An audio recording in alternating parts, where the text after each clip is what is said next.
Welcome back! Formal prisons as we know them have been in existence for hundreds of years, with many becoming more notorious than others due to a mixture of the facilities themselves and the inmates. Here, in no particular order, we run down part 1 of the worst prisons on earth. Black Dolphin Prison, Russia.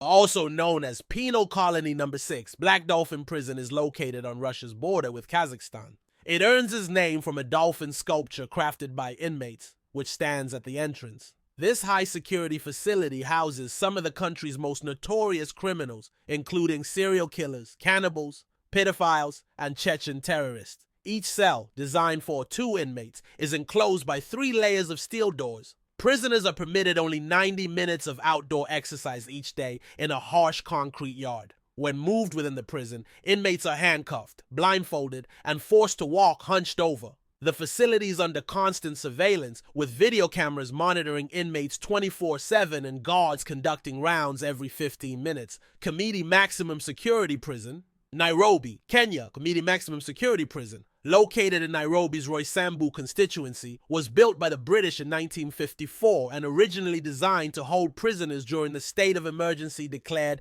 in 1952. Modeled after colonial-era prisons, it became notorious for housing political prisoners and for the use of executions by hanging, with its original gallows still standing, despite the last execution taking place in 1987. The prison has a capacity of 1,200, but overcrowding makes conditions harsh and unsanitary. Health issues, including HIV, AIDS, gonorrhea, syphilis, tuberculosis, and dysentery, are widespread among the prisoners. Terre Haute Federal Prison.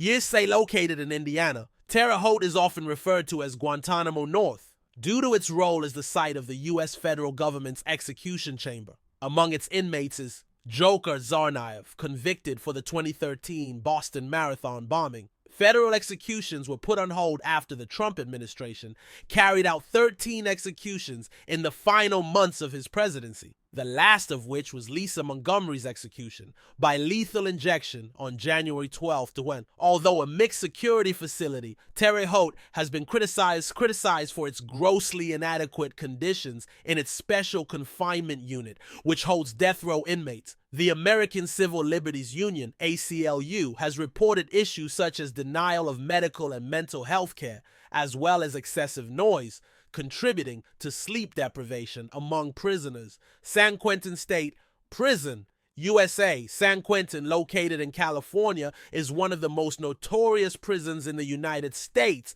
both for its historical significance and the severe conditions within. Established in 1852, it holds the distinction of being the oldest prison in the state, as well as the only one with a death row. Inmates housed here include infamous figures like Charles Manson, Scott Peterson, and Sirhan Sirhan. The prison became notorious in the 1960s and 1970s, primarily due to frequent racial violence, riots, and widespread corruption among staff. The prison's overcrowding and deteriorating infrastructure was cited in a 2005 court-ordered report which described it as old, antiquated, dirty, poorly staffed, poorly maintained, with inadequate medical space and equipment, despite housing the state's gas chamber until execution shifted to lethal injection in '96. San Quentin's role in capital punishment ceased after the last execution in 2006. In 2023, California Governor Gavin Newsom announced a major reform initiative to transform the prison, although its violent and controversial legacy remains ingrained in the public consciousness.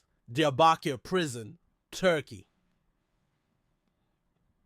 Diyarbakir Prison became infamous for the brutal torture of prisoners, particularly in the aftermath of the 1980 military coup in Turkey. Built in 1980 by the Ministry of Justice, it soon became a symbol of oppression and human rights violations under martial law. Over 650,000 people were detained following the coup, many of them political dissidents, activists, and members of the Kurdish minority, with reports of systematic torture and abuse. Inmates suffered from extreme physical violence, including Palestinian hangings, a form of torture in which prisoners are hung by their arms, mock executions, electrocution, forced labor, and sexual abuse. More than 500 people died in the facility in the 1980s, and although the Turkish government at the time denied the abuses, many former prisoners have provided detailed testimonies of the horrors they faced. In a move that shocked many, in 2021, President Recep Tayyip Erdogan announced that the prison would be transformed into a cultural center, symbolizing a shift away from its history of violence. The Camp 14 Kachon in North Korea, officially known as Kwanliso, penal labor colony, number 14, is a notorious labor camp in North Korea that holds political prisoners and their descendants, many of whom have committed little to no crime. Established in 1959 near Kachon County in South Pyongan Province, the camp spans about 60 square miles, bordered to the south by the middle reaches of the Taedong River. Inmates, numbering around 15,000, live in overcrowded barracks with men, women, and older children segregated. The camp's primary function is to isolate individuals deemed unredeemable by the North Korean regime, often for political reasons. Prisoners are forced to work in coal mines, factories, or agricultural labor, with livestock farming as a common occupation, which gives inmates a rare opportunity to scavenge for food by stealing animal feed or sifting through animal droppings for undigested grains. Children as young as 11 are required to work in the camp after school, rarely seeing their parents. The conditions are harsh, with little regard for the welfare of those imprisoned. Gitarama Prison, Rwanda.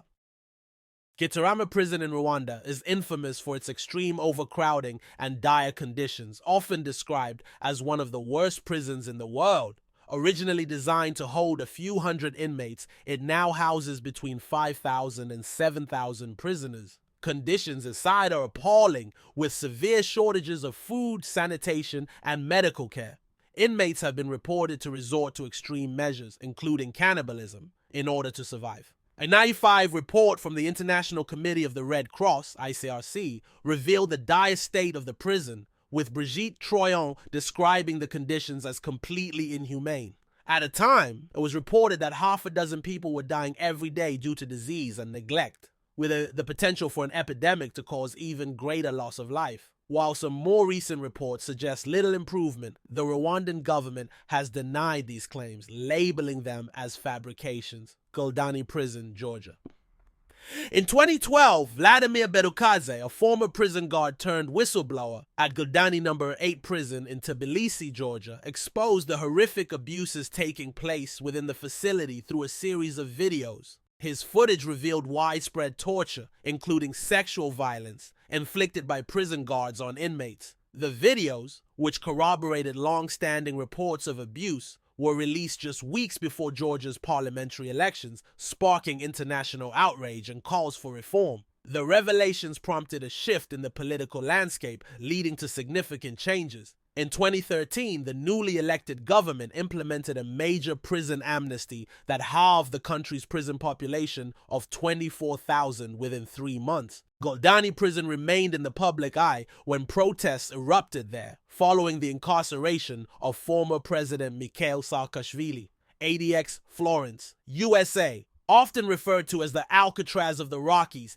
ADX Florence is the highest security federal prison in the United States. Opened in 1994, it houses some of the most notorious criminals in the world, including Unabomber Ted Kaczynski, 9/11 conspirator Zacarias Moussaoui, and Ramzi Youssef, who was involved in the '93 World Trade Center bombing. The facility was designed to house prisoners deemed too dangerous or high risk for even the most secure prisons. Inmates are confined to small, solitary cells, 7 by 12 feet, for 23 hours a day, with just 1 hour of recreation in a secure outdoor cage, while wearing restraints. Former warden Robert Hood famously described ADX Florence as a clean version of hell, underscoring its brutal conditions. Mendoza Prison in Argentina houses around 3 times the amount of inmates it was originally built for. 5 inmates are often packed into one 43-square-foot cell, with many forced to sleep on the floor without a mattress.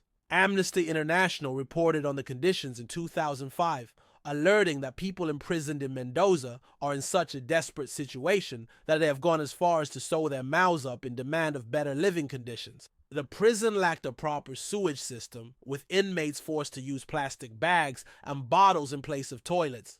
Until a few years ago, the 90 men judged the most dangerous convicts in Argentina were held in Mendoza's Pavilion 5. Guards were so fearful of going into it, they would leave inmates' meals at an agreed spot. Italian photographer Valerio Bispuri was able to get permission to go inside and take photos, and his subsequent photo essay caused such public outrage that Pavilion 5 was closed soon afterwards.